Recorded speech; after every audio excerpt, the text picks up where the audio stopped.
and welcome to our Vital Health Community topic.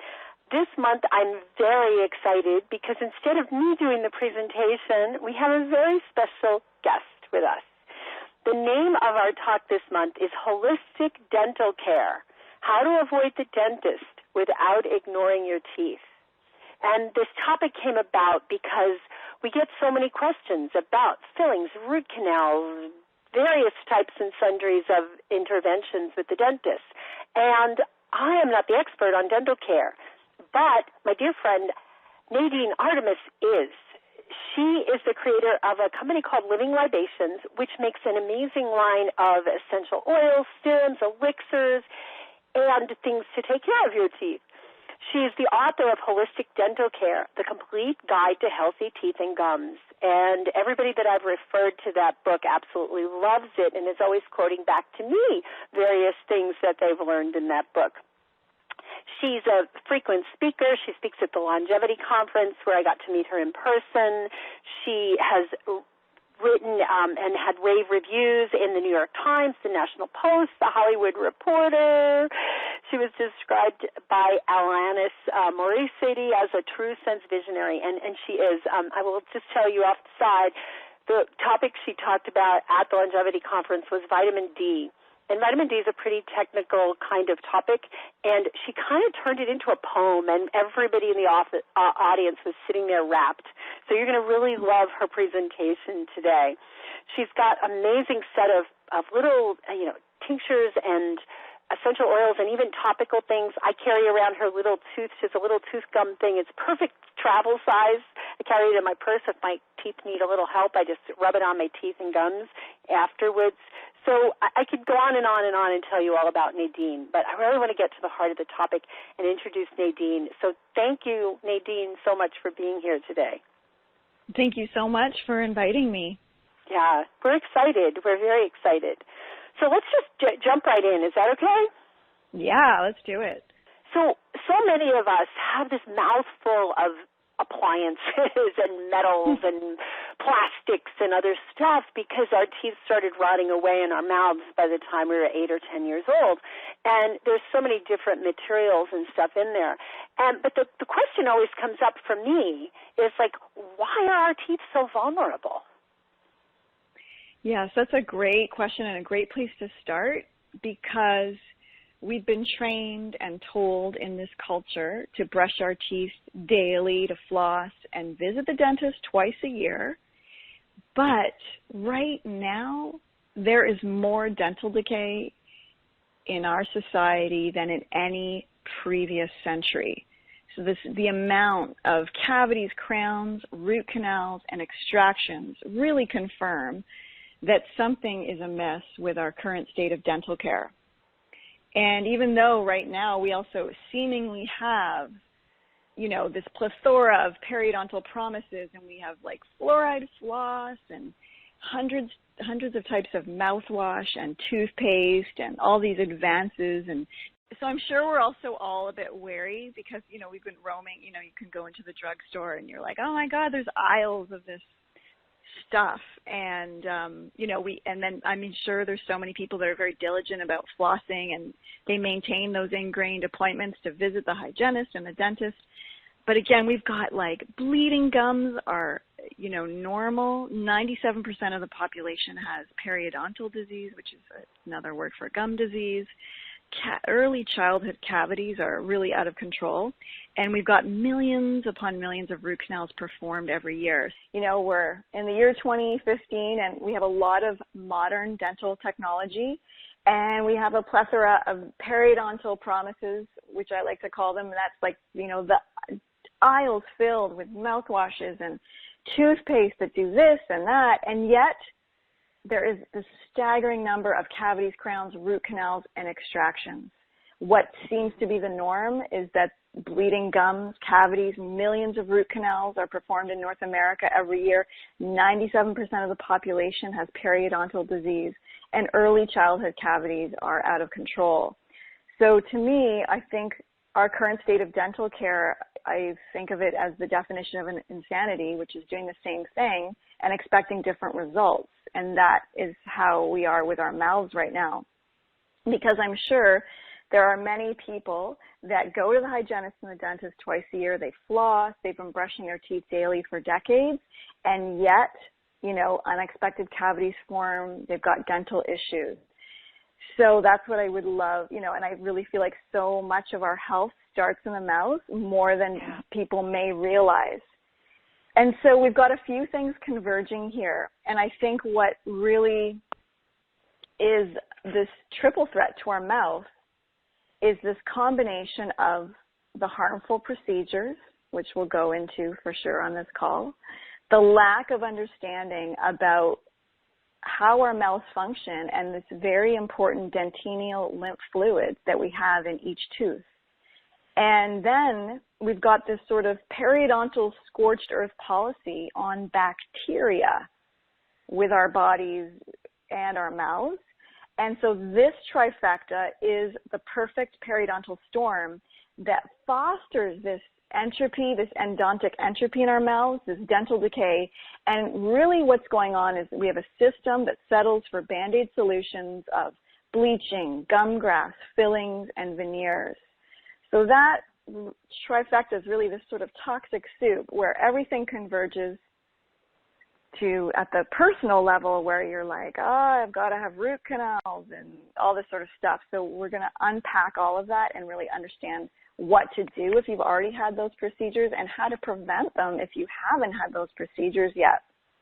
I like to also let's start wide and let's understand that our mouths are a microcosm that's a mirror for the macrocosm of imbalances that we have on our planet.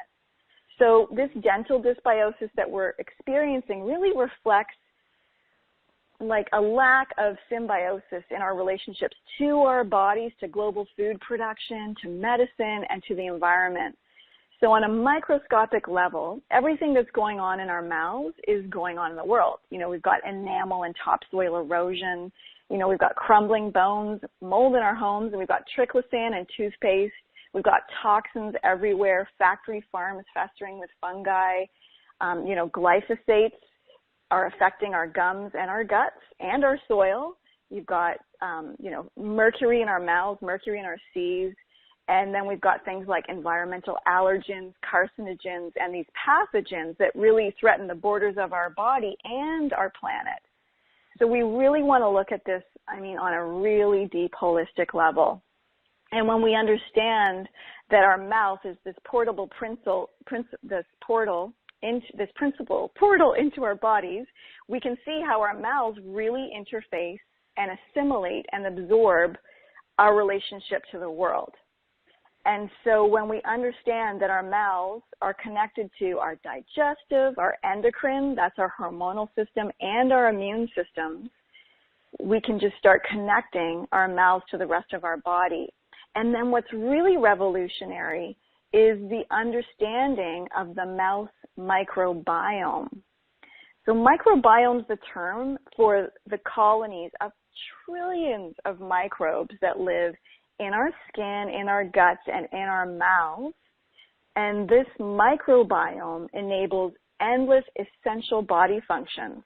And what's so revolutionary in the past decade about understanding the human microbiome is that this research reveals that our health depends on a thriving microbiome and that we are, as people, are 90% microbial and actually only 10% mammalian. So really we have to start understanding that we're hosts to a bacterial banquet and that the key to a healthy mouth and body is having bacterial balance. And so when we bring that back to the mouth, what we now know is that so many periodontal procedures, from root canals to mercury fillings to wisdom teeth extraction to cavity fillings, and the medicaments of modern dentistry, like the mouthwashes and the antibiotics and the triclosan in the toothpaste, all of those things mutate the mouth microbes.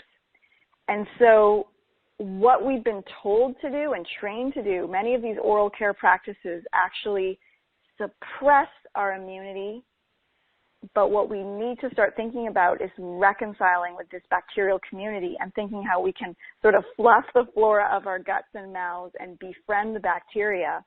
And part of that's going to be that we need to abandon those drugstore products, and we really need to look at what procedures we may need or may not need from the dentist so that we can stop mutating the mouth microbes and rebalance the oral ecology, which is really also what we really need to do on the planet, is really look at, what we need to do for the soil and food production. And as you know, and I'm sure you talk about a lot, we really need to do that with our guts as well. Right. So that's all going on. That's like the microbiome component. And then what's really interesting too is the profession of dentistry and how we've grown up in this culture to really, if we've got a problem with our body, we go to the doctor, and if it's to do with the mouth, we go to the dentist. And we don't really know what's going on, and we really put our body in the health of another. And many times we're not really getting fully educated or fully informed about the procedures that need to happen. And also that comes from the dentist or the doctor doesn't necessarily know how all the body systems are hooking up together, Yeah. But what's also really interesting too is the white lab coat thing is like really, as a cultural symbol, something that we've, really placed our bets on. But I like to bring up two investigative journalistic stories that really show that it's not a black and white science. So there was a researcher from the Canadian Broadcasting Corporation, that's like a major TV channel for us, the CBC, and she was armed with a dental assessment from the University of Toronto and a hidden camera, and she visited 20 dentists. Her mouth only needed a cleaning and a crown. That's when it's like a cavity replacement to a back molar. A filling replacement.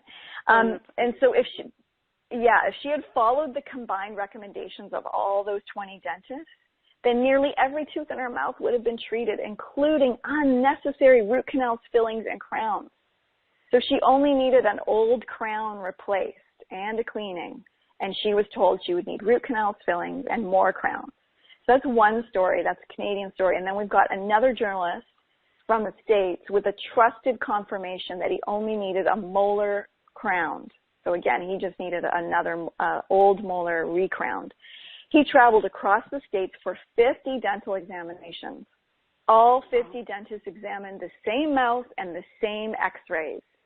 Estimates range from $700 to $19,000, and the treatment plans range from crowning all 28 teeth to gum surgery. 15 of the 50 dentists missed the actual molar that needed a crown. So 15 of those dentists just didn't even see that, which is crazy. And when the ADA, the American Dental Association, was asked about this, they were not surprised by the inconsistencies, as they claim, and this is the quote, that dentistry is an art based on scientific knowledge. Yeah. So I don't know. I've never went to the dentist and he's like, I'm an artist. I'm going to do this tooth and so that's So sometimes, when the dentist says you need a root canal, before we even look at alternatives to that, it's like, do you even need the root canal, right? So we have to really question it. And I really, we're all going to need, well, not necessarily all of us, but, there's going to be parts in your life where you may need a dentist. And it's so important to have the very best dentist. Like, this is like, I think what the journalists are revealing is that going to the dentist really can be monumental, and your 1 hour in that chair can create health issues that you're going to have to deal with and spend thousands of dollars on, and more hours, even months to 5, 10, 15, 20 years later. So it seems really casual, but it's not. It's very serious. And then what also we can see is, especially with insurance and different things, is that there's money to be minted from our mouths, and that may influence some dentists, and that dentistry does conjure these images of exact x-rays, sterile environments, lab coats, and this advanced scientific equipment, but it's really not this black and white situation. And I feel like, we really, in our mind's eye, we see like x-ray, that's like, right, that's black and white. But really, I think these stories just help it. They can be read and interpreted differently, you know. So it's just keeping that in mind. And so, you know, it's really easy to feel exasperated by the whole system that's like, you know, has these faults in it. But I also think we can just sort of see this too as a crack where the light shines in, and we can go, oh, well, that's kind of cool that X-rays can be interpreted differently. And, you know, and we can, there's so many different ways to go into this problem. And so I think we can sort of look at that as sort of liberating, that the inconsistencies can be liberating, and we don't have to like place all our bets on that. Right. And so what's really cool though, and really where all of my, I am just a person. I do have teeth though, and I really want them to be healthy and happy. So that's what led me to all of this research. But where I get, you know, the leading edge information from is really from compassionate, pioneering dentists who really understand how our bodies and mouths work, and that the dentists that are really in the know, they know that our mouths and our teeth are designed with something called a dentinal lymph fluid. And this dentinal lymph fluid acts like an invisible toothbrush because, of course, our bodies were designed to function. We weren't like, just whatever designed us wasn't like, oh, yeah, but they're going to need a toothbrush, you know, to really make right, exactly. Come out of the womb with one in your hand. Yeah. And so this lymph, dentinal lymph, acts like an invisible toothbrush, and it repels cavities, and it actually builds new dentine from odontoblasts, which really just means like that inner core of your tooth can get renewed and remineralized and rebuilt. And what these pioneer dentists also know is that our mouths can be incubators of infection, and that we need to create sort of this, I like to think of it as a microbtopia for these microbes in our mouth. And that's what we need to know going forward. So we create this amazing place where they just want to hang out and live and grow and reproduce. Yeah, so we will, we're always going to have bacteria in our mouths, and we need bacteria in our mouths. So that sort of, you know, the 1940s when they invented antibiotics, or that time frame of medical thinking was like the germ warfare theory, but we're so past that. You know, in the 90s we had this great exploration of the DNA, and that was like, right, remember that was like, oh my God, the DNA and the DNA helix strands in the genome. But now, really with the past decade, give or take a few years, is we've got this revolutionary research on the human microbiome, and what now we're sort of living in a post-genomic era where we're really understanding that it's not really about our genes. It's about the microbiome because, again, we're hosts to trillions of bacteria, and they have DNA, and their DNA outnumbers ours 100-fold or 150-fold. So it's really about their balance and health, and that's sort of where we can also bring in the epigenetic thoughts, right, where it's not really about the genes, but about the environment, and our microbiome really is our environment. And there's more bacteria in a kiss than there are people on a planet, and that's okay. Wow. Better be good bacteria. Exactly. So, you know, and this relationship that we've had with the microbes are really so ancient and evolutionary.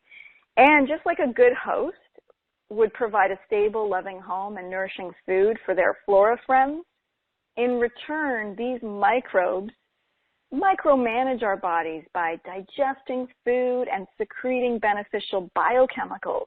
And they're also so good for our immune system. They're like these sentient sentinels that strengthen our immunity, and they prevent pathogenic periodontal party crashers from proliferating and then colonizing our community. Because when the pathogens, so that's the not friendly bacteria, when they start to gain in numbers, when their population grows, what happens is they start colonizing. And that colonizing, then they're able to gain traction. And then they're able to start communicating. And the term for the communication of the pathogens is something called quorum sensing. That's quorum with a Q. And so through that quorum sensing, they're able to form biofilms.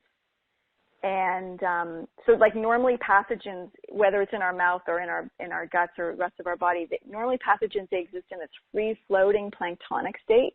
But when they grow in numbers, that's when they're doing they gain the traction, they start doing quorum sensing. And the quorum sensing is how they coordinate group behavior and regulate the gene expression. And so a biofilm, because I think we know what biofilms are, that's basically plaque. Like a biofilm can be on an arterial or in your intestines as well, but we're talking about the mouth. So the biofilm's a colony of densely packed microbes, and they adhere to internal surfaces like your teeth or your tongue, and they start to surround themselves with these sticky plaque secretions. And then these secretions form a barrier around the biofilm, and that barrier is impenetrable to antibiotics. And yet, how often are antibiotics prescribed for, gum disease after you get your wisdom teeth out? And then the antibiotics, as many of you may know, start to mutate the microbes, and then we get antibiotic resistance. And that's screwing up our mouth. So everybody has the Streptococcus mutans bacteria in their mouth. That's like the strep throat bacteria. We have it at all times, so it's just about if the balance gets out of whack. And so what current research is showing is that Streptococcus mutans may be harmful because it might actually be missing some of its ancestral bacterial buddies. And so that's how, which brings us back to why are our mouths more vulnerable right now? Because we're actually missing microbes. So how do we get missing those microbes? Is that the antibiotic that's a great question. It's the antibiotic thing. It's the glyphosates.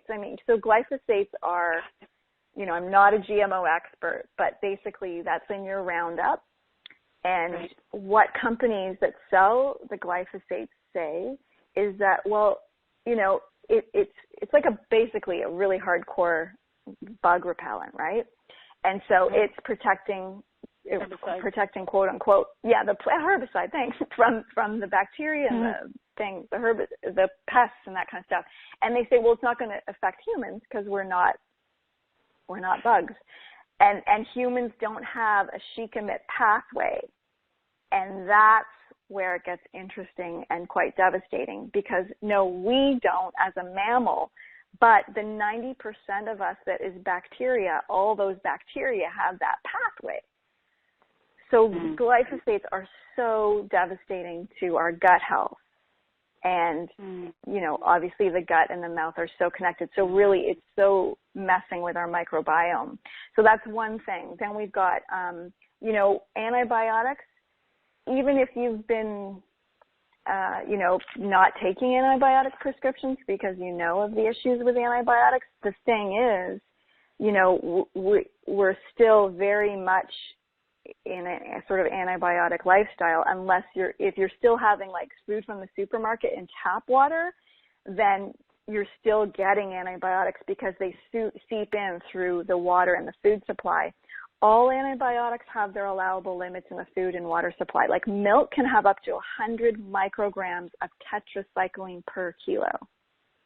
Whoa. And what we now, And actually some scientists feel that the low daily dose of antibiotics, like that 100 micrograms in your tetracycline, in your milk, and not the capsules that you're taking for an illness, that actually might be even more dangerous, this low daily dose. And we know now that antibiotics are these indiscriminate bacterial assassins, right? Because they do all bacteria. They can't discriminate from the pathogens and the good bacteria. And the surviving bacteria, they mutate really quite quickly, and then they go into the empty niches that the antibiotics that were killed off, they make, and then that causes these pathogenic biofilms to bloom.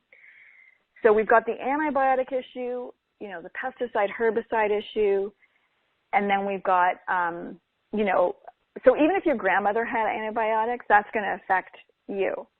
And there's a great book by Dr. Martin Blaser called Missing Microbes. Yes, and I that just really, got that book. Yeah, it's awesome. And he talks about too, which I was so surprised at, like the average American baby has had 3 courses of antibiotics by 2 years old. By age 10, 8 courses.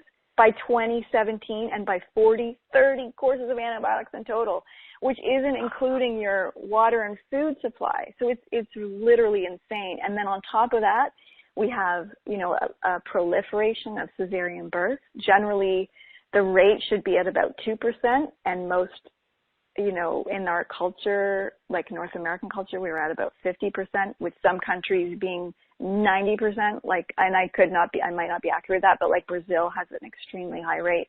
So when you're born through cesarean, you're not getting that initial inoculation through the birth canal, which is very important. You're actually, you go through the vagina has its own amazing microbiome, which we can also talk about one day. But so you get that inoculation, literally it's like your starter culture. And then, hopefully then you go on to breastfeeding, where you're going to be getting more microbes. And then what's really neat, nobody could figure out for so long, like, why is breast milk so high in oligosaccharides, which is an indigestible starch? Well, as it turns out, that's a prebiotic. And so it's literally feeding the microbes that you got from the vaginal birth canal and making them grow. So it's food for the microbiome, not necessarily for the, the body. Well, it's all connected, but you know what I mean? It's not like food for... Right, exactly. Yeah, so all of those things combine to really create this absence of very essential microbes. And then we've got our modern dental procedures, which are also messing with the microbiome. Wow. Yeah. The fluoride, is that one of them? The fluoride treatment? Oh, my gosh. The fluoride in the water? Yeah, so we've got fluoride. So fluoride is, oh, my God, fluoride is crazy. Yeah, we can go into, understanding how cavity, through this discussion of fluoride and stuff, we can think about how cavities are formed. So fluoride is a serious subject, and it's in water, and then there's fluoride treatments and fluoride toothpaste. Literally, I don't think people understand the side effects of fluoride. And so I'm going to list them, and just know that they're all documented. So I'm not making this up. Bleeding gums, dental sclerosis, dementia diagnosis, pitted and crumbled teeth, impaired myelin sheath, acne, arthritis, gingivitis, gastritis, disrupted collagen synthesis, bone crippling disease, joint pain in knees, thyroid disease, hip fractures, hyperactivity, damaged sperm motility, increased infertility, suppressed immune system, impaired glucose metabolism, damaged bone formation, cell mutation, DNA alteration, tooth discoloration, frequent urination, and reduced IQ. That's fluoride. Okay. So that's fluoride. And now, so where does it come out that it strengthens teeth? Where do they get the idea that it prevents cavities? Yeah. Well, that's such a knot of misinformation and stuff. I mean, the history, you can look up it online, or like Mercola.com. He's done articles and there's books on it. But it's like there were as with many things, somebody had some group, not a person, but I think it was the aluminum industry, had a goal that they needed to get rid of, and I'm simplifying things, but they needed to get rid of the waste. And then these studies, which there was only 1 or 2, and they were totally paid for by the industry. So that they're just those studies that we're all referring to are outdated and false and had vested interests. That's the long and short of it. But it actually does. Yes. Go ahead. No, I was going to, you go. Yeah, I was going to say, even if it protected us from cavities, right? So let's just assume that premise was correct, right? That fluoride treatments or fluoride in the water is going to prevent us from getting cavities. we have to look at everything as the dark side and the light side. So preventing cavities on the light side, and that whole long list of symptoms and disruptions on the other side. So even if it were true, why would you even choose to do it? Because the bad outweighs the good. Yeah, it so outweighs it. And really there are so many studies that show it doesn't prevent cavities. And towns and areas with fluoride in the water have more cavities. So it's like, so, you know, all the data is there. But the really simple way that I think about it is what it does is it actually makes bones weaker and skin or soft tissues stiffer. So that's why, especially with that collagen, the disruption of the collagen synthesis. So on one level, because of what teeth are made up of, it's like this crystalline structure. It does firm it up, but to a point of brittleness.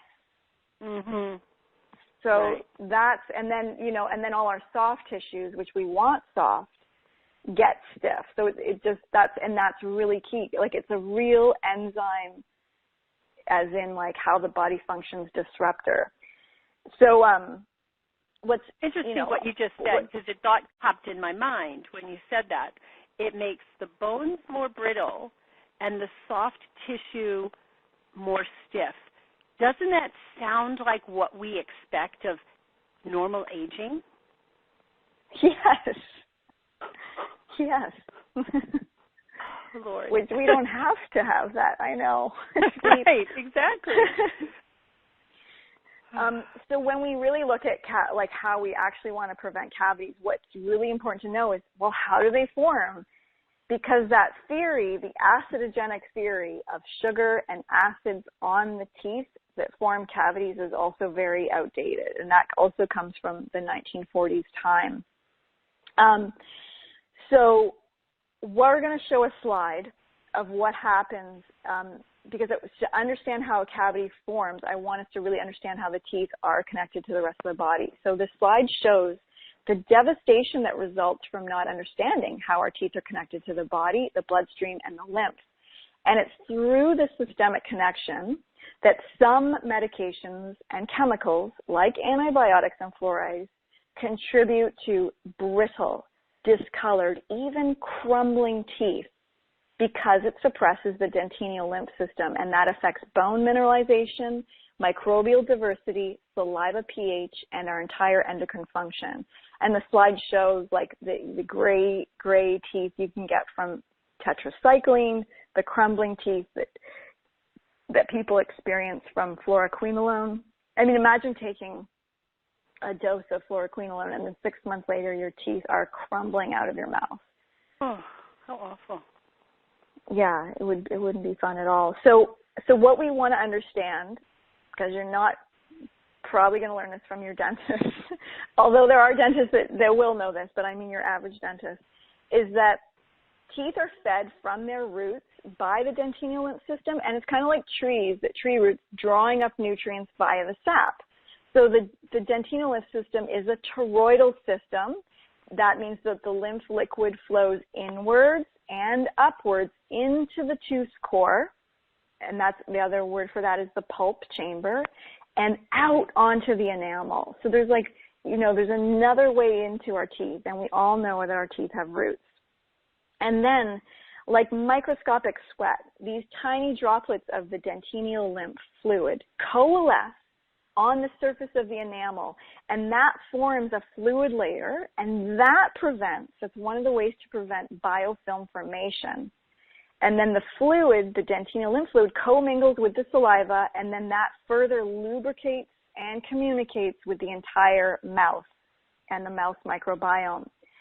So when the dentinal lymph system is properly metabolized and functional, it acts like what I like to call this invisible toothbrush, because it prevents the penetration of pathogens into the tooth, and it prevents decay. But this dentinal lymph system can stagnate and actually fully reverse.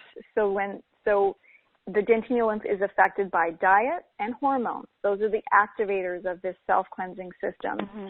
And then again, certain chemicals and medication and a diet of processed food, sugar, and carbohydrates, all that stuff, that can spike our insulin levels, which means spiking our blood sugar levels, and that of course disharmonizes hormones. So when the dentist, Dr. Ralph Steinman, he was like, I am sure there's a dentinal lymph system. This was back in the 60s. He was a dentist, and then he just dedicated the rest of his life to figuring out the dentinal lymph system.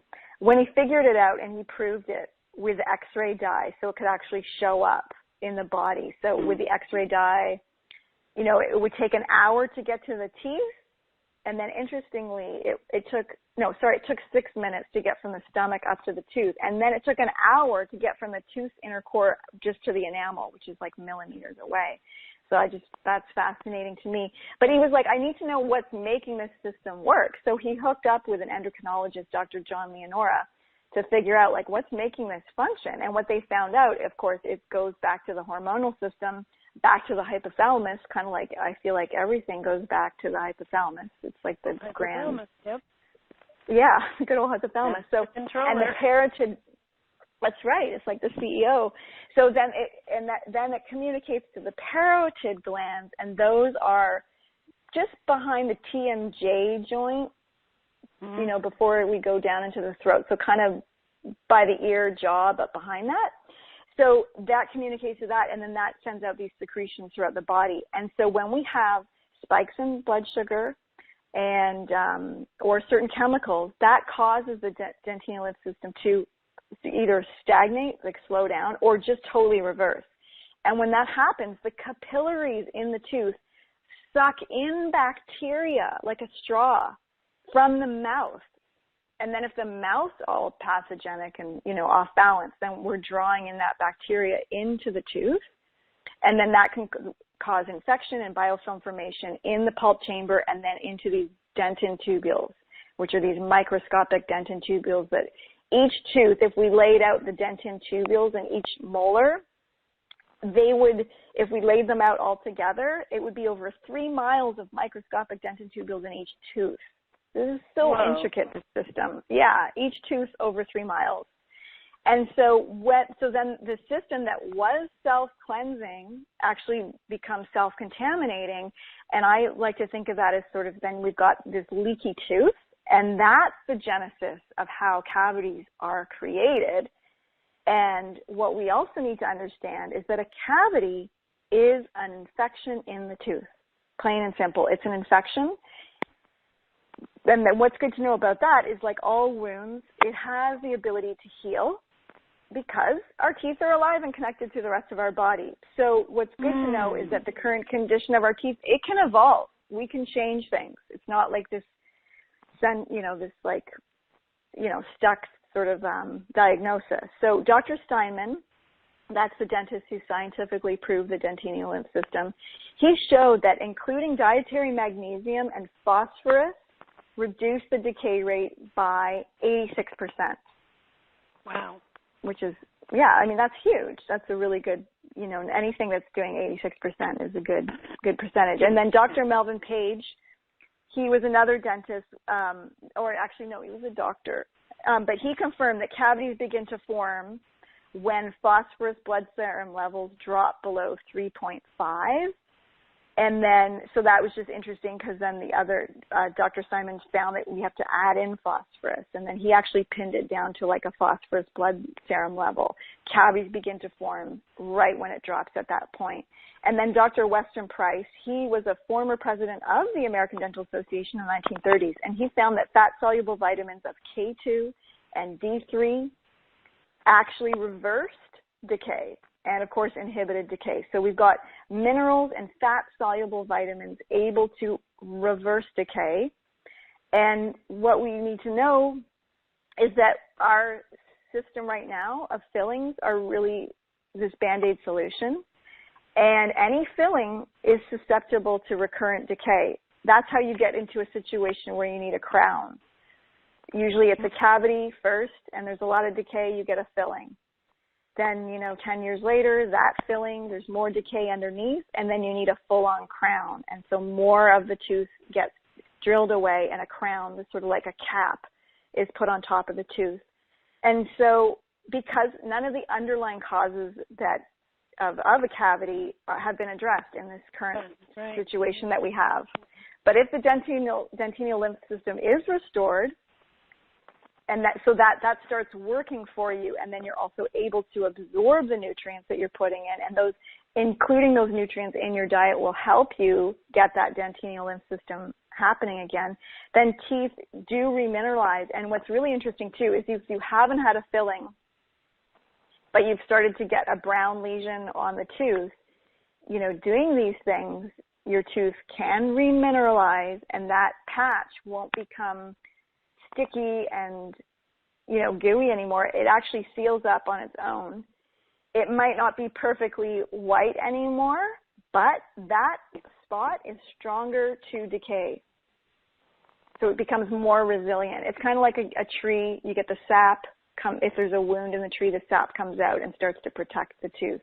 Also, when we have those areas of decay in our mouth, if the body is working correctly, then the body will send more saliva and more dentinal fluid to that area in its attempt to clear up the infection.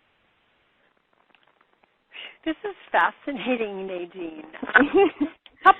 So many questions are coming up for me. Is it okay if I ask you a few of those? Because I'm sure it's coming up for our listeners as well. So one of the questions is about this lymph the lymph that's going on the teeth, right? It's coming out and it's coating the teeth. What happens when we brush it away, especially when we use some of these, heavy-duty brushes? And does it brush it away, or?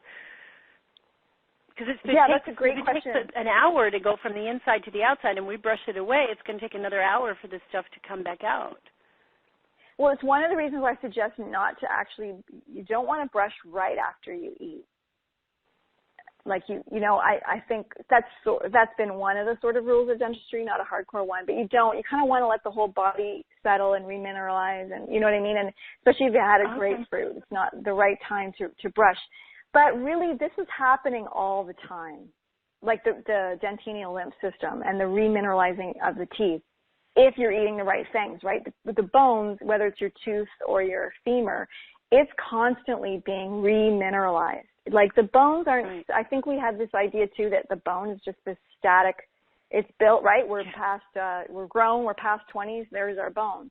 But it's like all the time being remineralized or not, and then, hopefully it is, but then if it's not, that's when you could be looking at osteoporosis later on, or bone issues, or more susceptibility to fractures, or really if you have issues with your teeth, like not the gum, but the tooth itself, it's like it's a mirror into the health of your bone.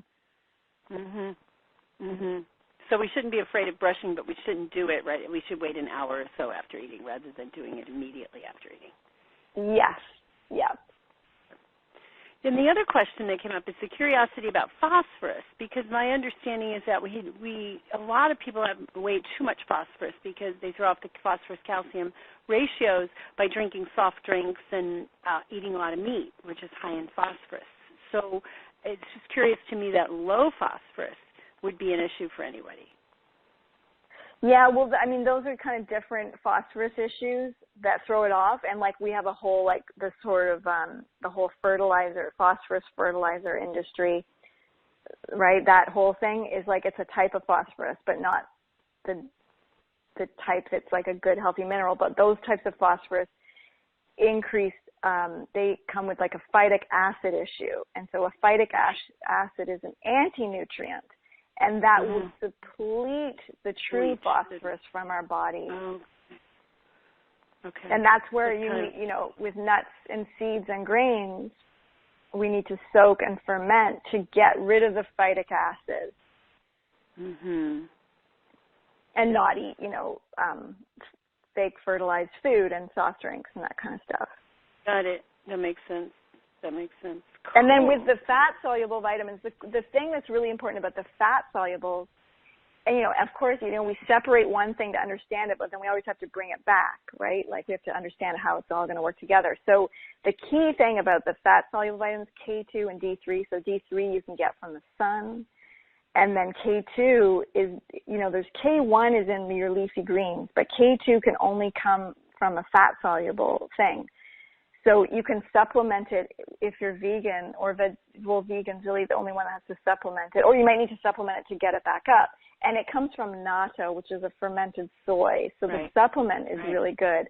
And then if you're vegan or vegetarian or paleo or whatever else we have, you're okay as long as you're eating true, real food. So that if you're eating an egg or having butter or cheese, that it's come from a animal that has eaten grass, because it's kind of another sunshine vitamin, but it's not direct. It's because from the grass we get the K2, and then it's digested by the animal, and then their egg or their butter or their cheese is very high in K2, and that's where you get the golden orange yolks instead of a pale yellow. That adds that color to the food. And why they're so important, and also it's very important if you're taking D3 as a supplement to add K2 to it. Because if you just take the D3 and not the K2, you can, that leads into wrinkles for one thing, which none of us want. So it's very important to take it together. And what they do is this catalytic reaction, and they usher the minerals into the bones. So if we're just taking magnesium and phosphorus but no fat solubles, or calcium without the fat solubles, then the minerals stay in our blood serum and not in the bone. And so the fat solubles are they just take them into the bone, and that's the key of that relationship. Awesome. Thanks for the clarification. So we've talked a whole lot about, how these things happen, and it seems to me that the bottom line is that the dental issues that we're having are coming from disaltered microbiomes, and the underlying cause of the disaltered microbiome is, poor diet, the exposure to antibiotics and glyphosates and all kinds of other things that are disrupting our microbiome. So when we want to get back and talk about how do we actually then protect ourselves from this harm, and what are some of the things that we can do to, if we already have cavities, you already talked about a few things, but if you already have cavities, I'm assuming if you've already had them filled, that once that tooth piece is drilled away, that it can't come back.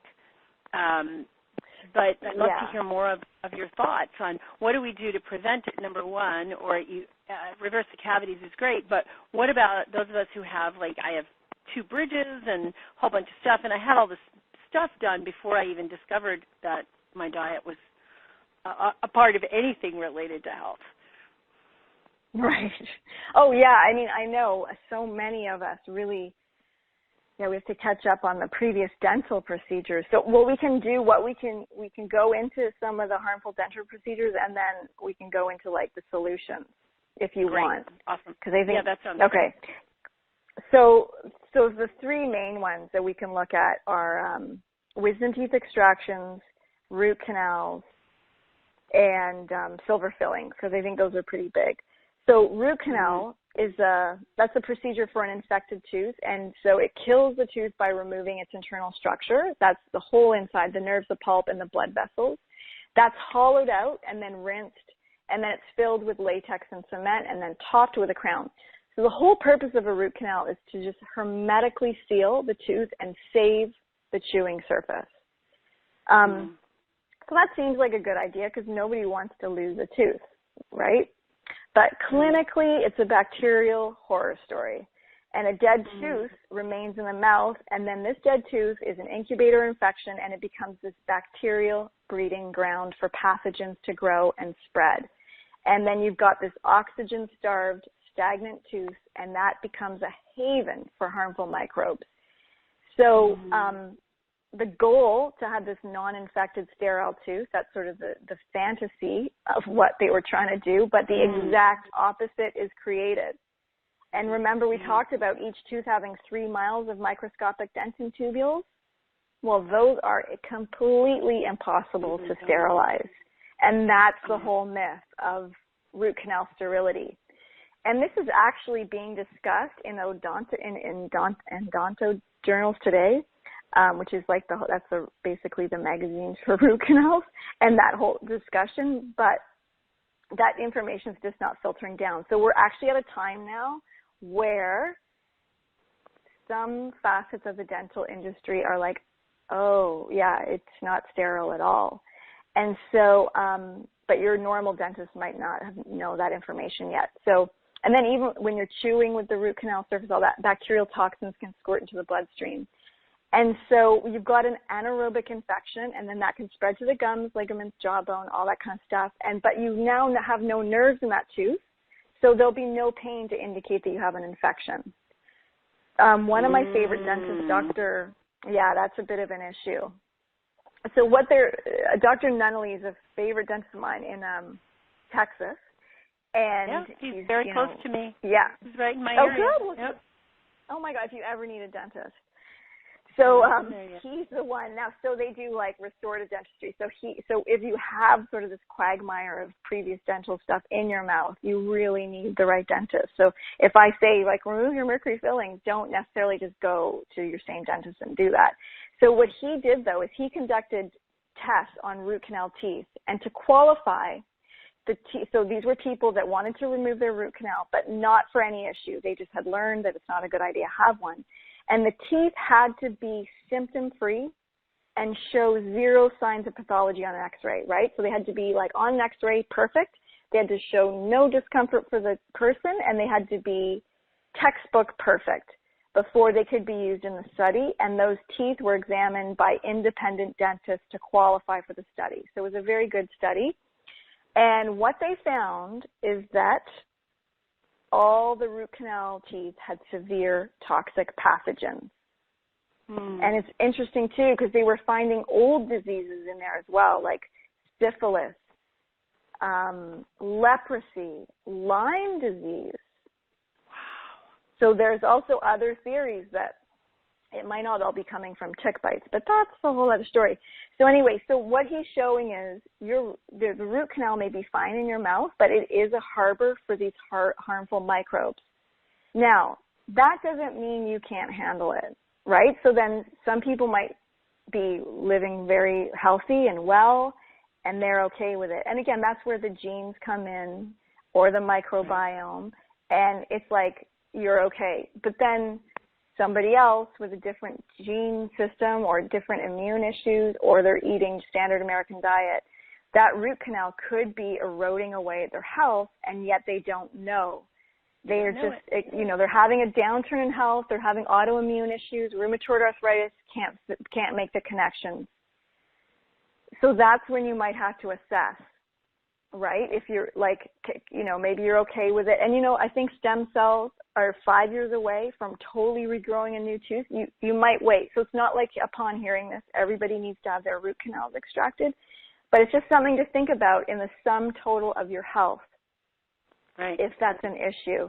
And if you do need it removed, then it does need to be removed properly, which can bring us to our next topic of wisdom teeth extraction, which is huge, right? Like, who hasn't had their wisdom teeth extracted? I mean, everybody, right? Well, totally. So what, in the American Journal of Public Health, they now say that 6.7 million out of 10 million root canal extractions, preventative root canal extractions, were deemed unnecessary. Wow. So, and then in Britain, they have stated that the practice of prophylactic removal of pathology-free, as in, some disease-free impacted wisdom teeth, should be discontinued. So when you're 16, 17, 18, 20, and the dentist says, okay, well, we're just going to remove them so they're not a problem later in life, no, we don't, we're not doing that anymore. Because, you could use that. Like, for example, you have a bridge, if it was your very last tooth that was, the problem, and you need a bridge, you could be using that wisdom tooth for part of the bridge, for example.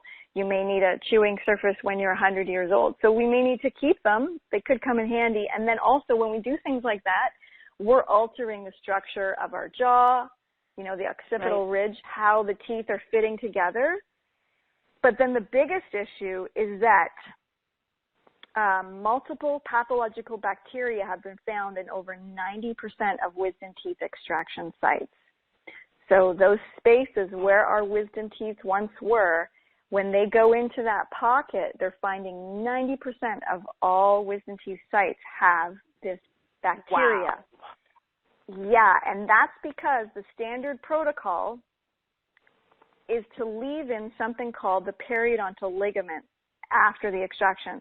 And Dr. Hal Huggins told me once, kind of a not pretty metaphor, but he said it's like leaving the placenta in after giving birth. So you're leaving this thing in your body that's rotting. Yeah. Oh. And that's, I know, it's gross. So then that's... Is there anything you can do after the fact? Do they go in and remove it again? Yeah, so I can talk. So it's called an osteonecrotic lesion, also known as a jaw cavitation. And so a cavity is in the tooth and a cavitation is in the jaw. And basically it's a sluggish area of bone marrow where this virulent bacteria now gather and they're eating away at your jawbone. So, and then that can lead to autoimmune issues, which is what the studies have shown. So what they can do is, and again, you're going to need a biological holistic dentist. And you're also, I do have an article on our site that's like questions to ask your biological dentist. So now you've found a good dentist, you have to ask, because I've definitely been to like holistic quote unquote dentists where I didn't know, like maybe they don't do fluoride and maybe they don't promote mercury free, mercury fillings, but then they give you carrot juice and then your tube of Crest toothpaste.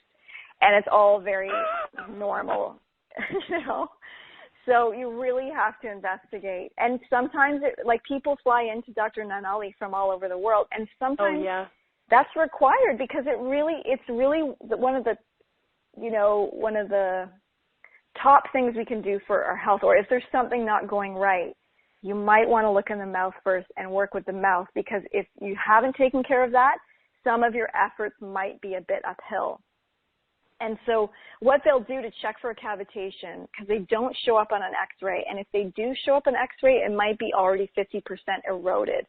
So they just make a small, they have tiny tools, so they'll make a small incision in the gum of the extraction site, and they'll examine for a mushy pocket.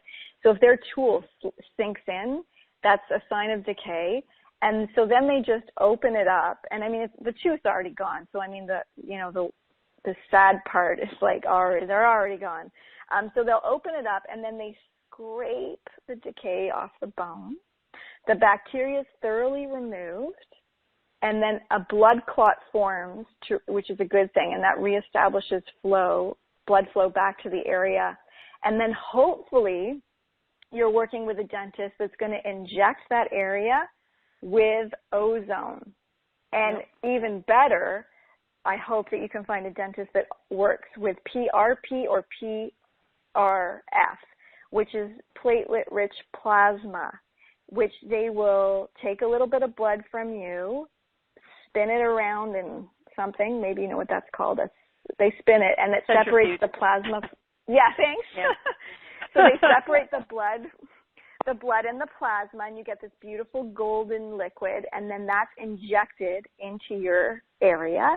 And then over the next 6 months, your body will bring in all the juicy things it needs to heal that site. So that's a really on it dentist. Yeah. And then that heals the area. So it's a very important thing to do, at some point to have those sites checked. And so that's why I say, if you are going to have your root canal removed, you don't just want somebody to just extract it, because they're going to leave in that periodontal ligament. Yes. And if they're extracting your wisdom teeth, why not have the PRP and ozone injected into that as well? At the time, yeah. At the time. Because there's often a jaw rot issue below a root canal as well. And so, you can hopefully also you can see now how these procedures are messing with the microbiome, because they become these necrotic areas, and there's these little bacteria, pathogenic bacteria factories in our mouths. And then that's, even though it's in the jaw or in a pocket, or that, obviously it's communicating to the rest of the mouth. It goes into the bloodstream, and things can't get to it to clean it out. So it's like this really tight little pocket that things can't get in to clear it out, and yet things can come out into our body and seep into our bloodstream. Interesting. Yeah. And then mercury filling. So much sense. Yeah, now it all makes sense. And then mercury, obviously, It's mercury, and they're called, I remember I was something on TV once, and they were talking about this briefly, and they were talking about mercury fillings. He was like, but it's so insane, like we have mercury put into our heads, and somebody's like, no, I have silver fillings. And I'm like, you have mercury fillings. So it's a nice name for silver fillings is mercury fillings. They're approximately 50% mercury. And they changed it a bit in the 70s, and they actually added more copper, which actually made it worse. And there's a whole thing on galvanic currents and stuff, which is too technical for me, but it makes a lot of sense. I just can't describe it too much, but we get these currents in our mouths, and there's a good article on Dr. Lena Garcia's website that can explain that. So even when mercury fillings are removed, you need to work with, again, not just a dentist who's like, oh yeah, I'll do it, because that's a job, you know, that's going to give money, but you need somebody that's actually the proper procedure besides air filters and vitamin C drips and dental dams and all these things, because again, there's mercury, they're releasing vapor all the time, is they have to do certain, like one side of the mouth first and in a certain order because of the currents that the mercury fillings create in the mouth. Right. So right. mercury is a cumulative. Oh yeah, that's like, you know, they want to make sure that they've been trained by Dr. Hal Huggins and stuff. So, you know, and mercury is a cumulative toxin. It binds to the tissues. It alters DNA and nerves and cell membranes. It's been linked to dementia and Parkinson's. You know, it creates periodontal disease, receding gums, leaky gut. It throws off our gut balance. It can also create things like skin hyperpigmentation, so the brown spots that can be on the face. It's hooked up to everything.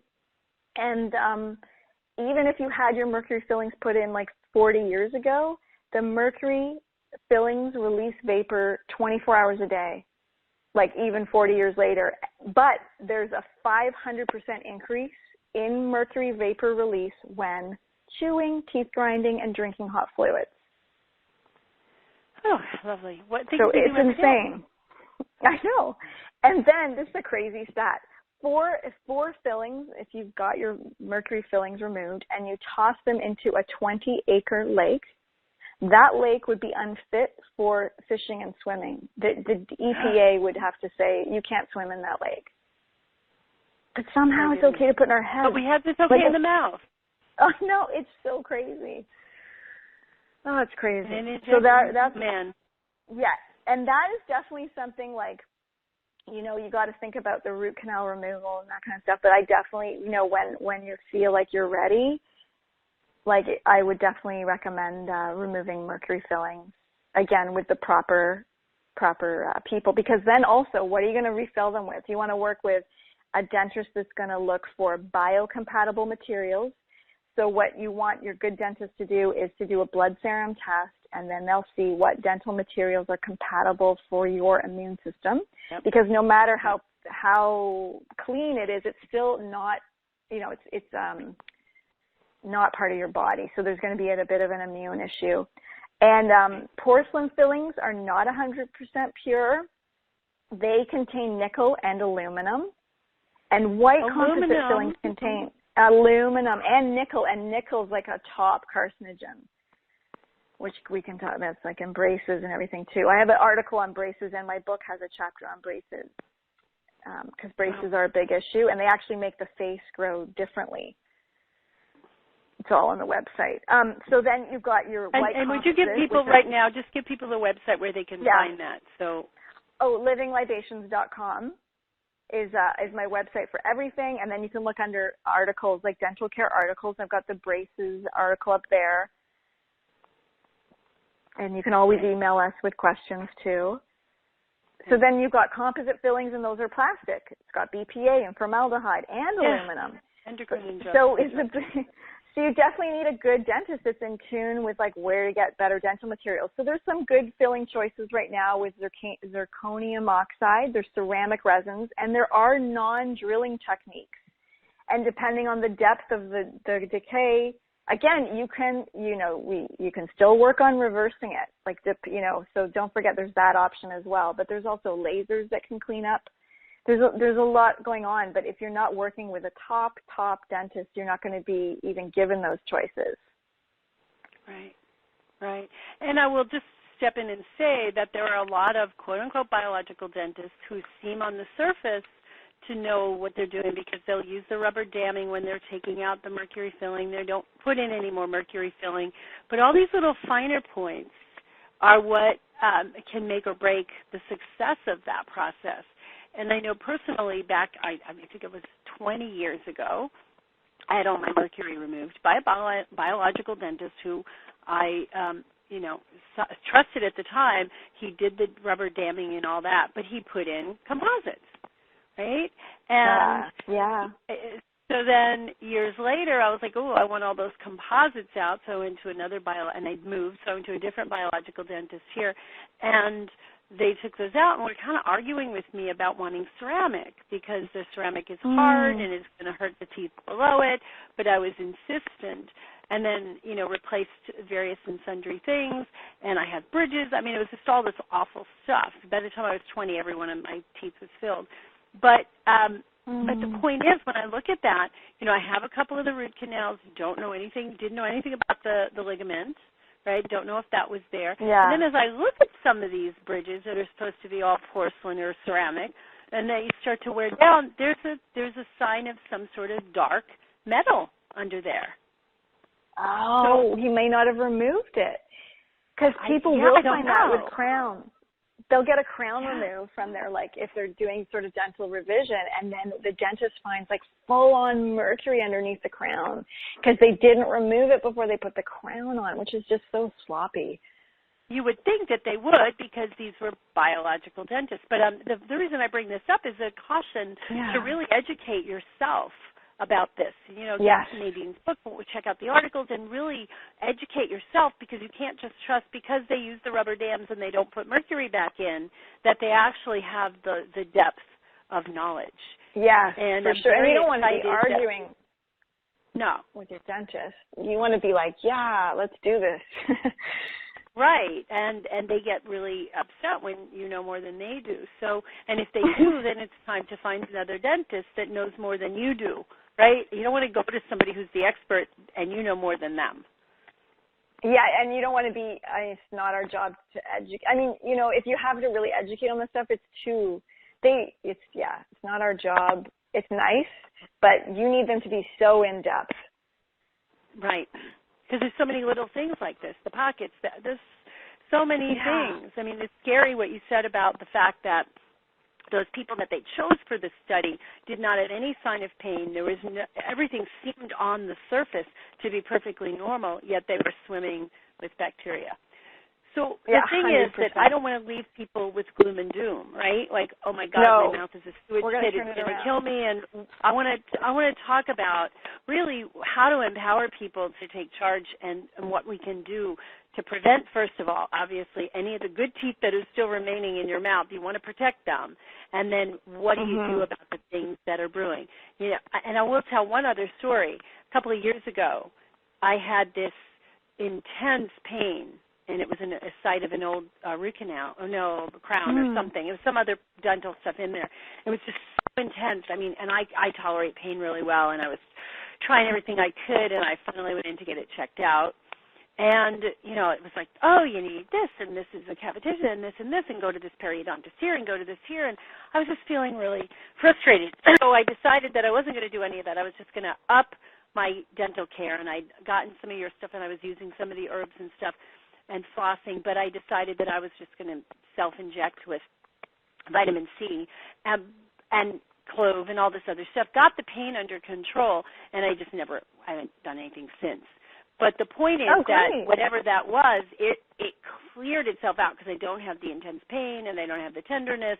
Yet I know that there's probably still some things brewing there that need to be addressed. So that's a good thing. I mean, pain is the indicator, and you reminded me of a thing with my wisdom teeth. So I had 3 out around 20, and the other one didn't come in yet. And then I'm in my 30s, and I had given birth, and I'm breastfeeding. So I think it's first year in, and I had this crazy pain in my jaw. And turns out the 4th wisdom teeth was there. I just didn't know.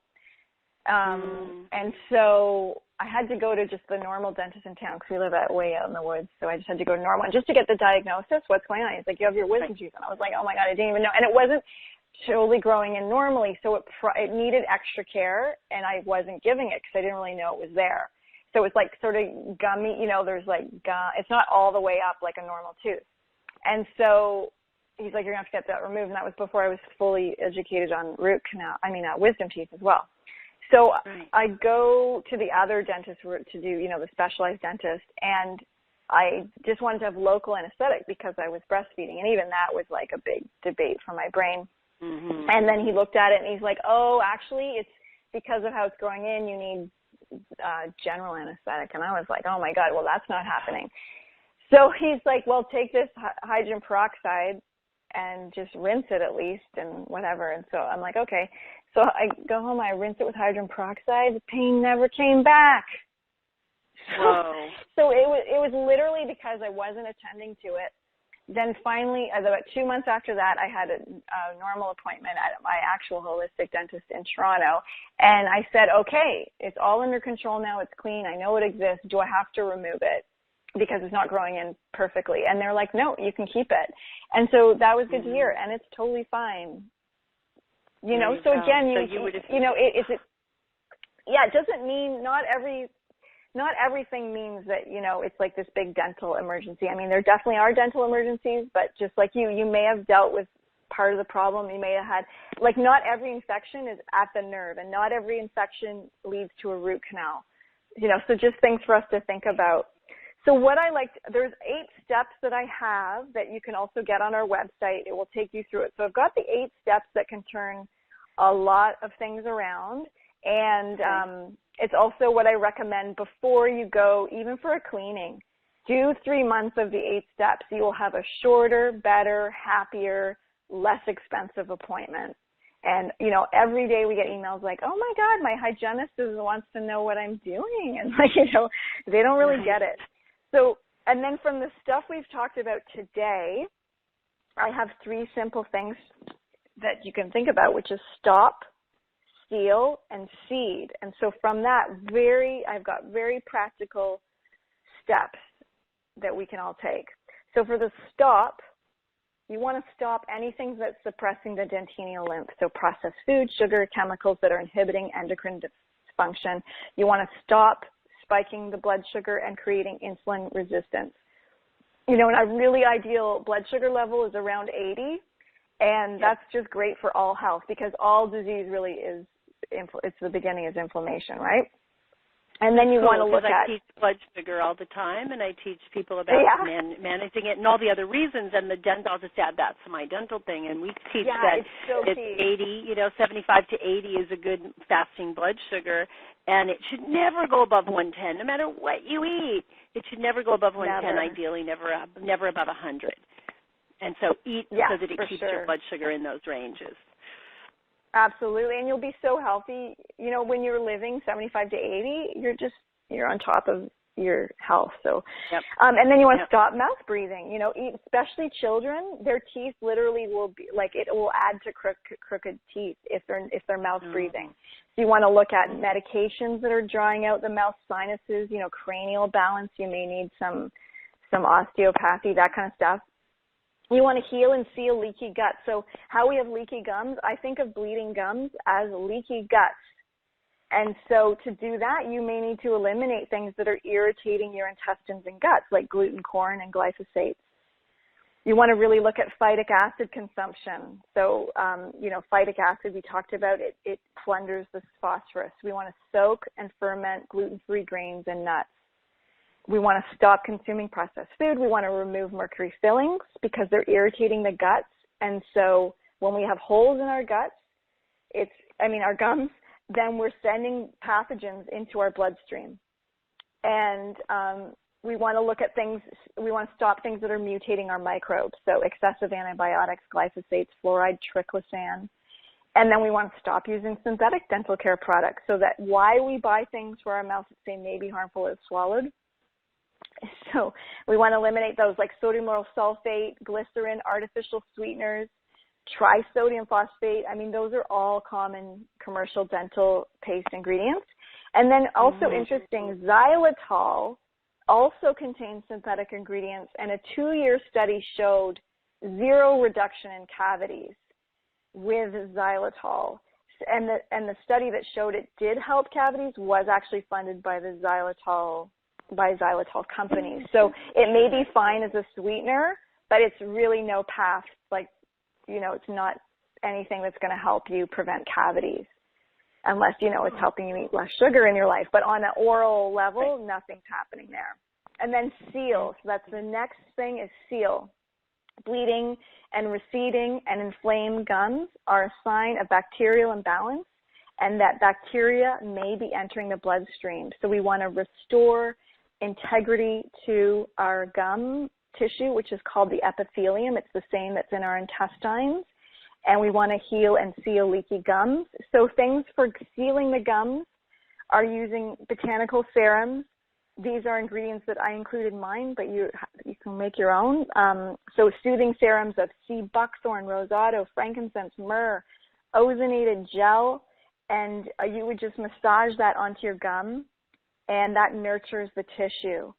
You want to think about sealing and using alkalinizers like baking soda, sea salt, and magnesium to brush your teeth.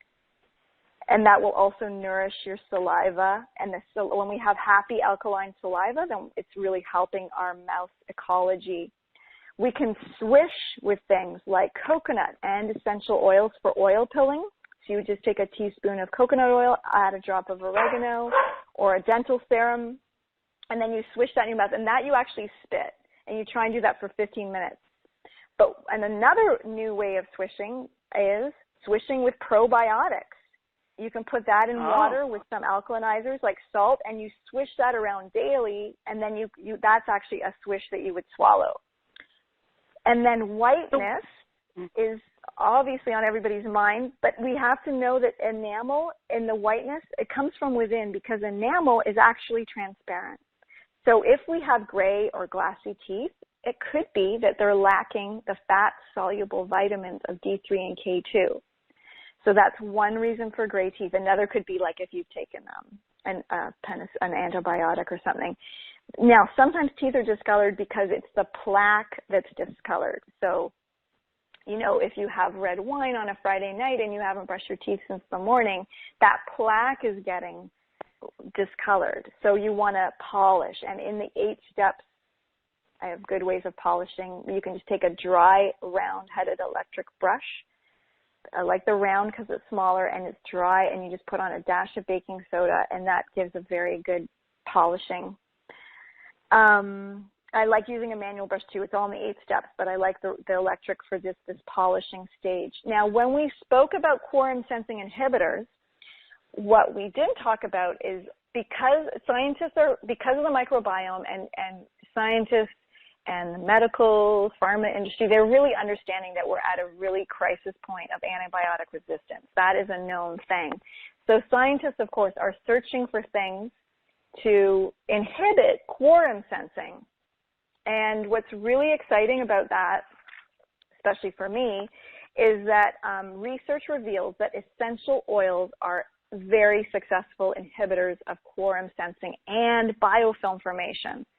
So we've got various studies that show that essential oils of like cinnamon, cardamom, clove, frankincense, myrrh, neem, oregano, peppermint, rose, tea tree, and thyme, all things that I've been using in our dental care products for over 10 years, they all displayed promising results as quorum sensing inhibitors. And not only did the oils effectively reduce biofilms, they also had the ability to penetrate the pathogenic biofilm barriers that are made, including the ones made by Streptococcus mutans. And so that's so cool, because what essential oils, they're kind of like what all of science is wanting right now, because they indicate anti-infective activity that can coexist with our friendly bacteria while cleaning up the periodontal pathogens, rather than obliterating all bacteria like an antibiotic. And so what I just love that now we have these scientific studies that confirm the ancient wisdom of using the botanical biotics to maintain oral ecology, because all those essential oils I listed, you know, through different cultures and at different times in history, they have all been used for oral care. And now they're so easy to get and use, and they're so good at massaging into the gums. So that's why people are having good results, you know, when they go to their dentist and they're like, oh, what are you doing? Because, you know, it's not just this like focus on brushing away plaque with things that are hurting the hurting the microbiome. So that's what's really cool about the essential oils. So that's the sealing part. And then we have seed. So with so many things making our microbes extinct, like we discussed, from, you know, cesarean sections to pesticides, we need to think in terms, and this is for really our entire body, including our mouth, we need to build our bacterial bank account and fund it with investments of diverse flora. And really, just like we need to do with the soil and everything, we need to really bring back a bacterial diversity. What studies show is that there's all the bacteria, the trillions, but then there's species of bacteria, right? So our mouth might have 700 different species of bacteria. And what they now are thinking with our guts is that we probably used to have 2,400 species, and now we're down to 1,400 on average. So we've lost about 1,000 species. Wow. So we've got, like, you know, extinction going on in our bodies, not just with, you know, mammals on the planet, that kind of thing. Right. So we want to maintain a microbiome of bustling bacteria, and how we're going to do that is with prebiotics and probiotics, because they are microbe multipliers. So prebiotics, those will feed and enhance the growth of the probiotics. We talked about that with the breast milk and the oligosaccharides. And those oligosaccharides can be found in things like chicory root, which you can just buy as a powdered supplement. And then there's foods that are good in that, like Jerusalem artichokes, leeks, onions. Those all are prebiotic. And then probiotics, which I'm sure everybody's familiar with, are food supplements with living microbes, and they're beneficial when actually used in adequate numbers. So what I like about them is that really you can really go for it if it's needed, because they're a food. There's not like a toxicity level. And so in certain studies, what they found was that lactobacilli, and that's specifically the varieties of lactobacilli, the fermentum, the plantarum, the casei, the reuteri, and the rhamnosus, those are all lactobacilli species, along with bifidobacterium. And all of those are generally in a very good probiotic. They all show the ability to adhere to saliva, and they inhibited the proliferation of pathogenic oral pathogens. So they were able to inhibit them from growing, and then they're able to reduce cavity-causing bacteria and plaque. So again, it's going back to the balance of the microbiome. And what's neat now is that scientists, of course, are looking, well, how can we get those to stay in the mouth longer? So they're trying to invent mouth lozenges, and then those are more expensive than just a capsule. But the thing is, we don't have to wait. We can just use them in our daily diet, because whatever we do to the guts is going to help our mouth. And we can swish, we can implant, and we can increase the probiotic presence in our saliva just from taking the capsules. And then what they're doing is they're experimenting with applying probiotics after a dental scaling and root planning. That's like a classic thing that they do at your hygienist visit.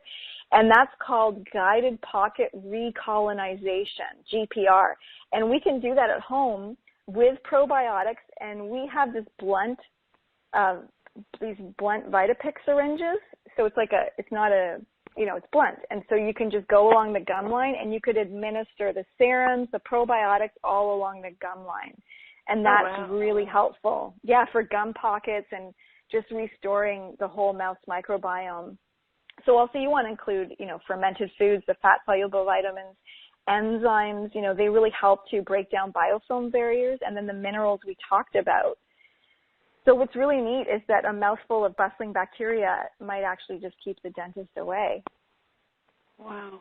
And how long do they have to be exposed? So, for example, if you're squirting it into the pocket, I know with like oil pulling, you're doing it for like 10 minutes or 15 minutes. Or are you needing to have the swishing happening and the insertions for long periods of time? Can you put it in one of those, what do they call them? where it's the you have this reservoir of liquid. I forget what you call it. You basically.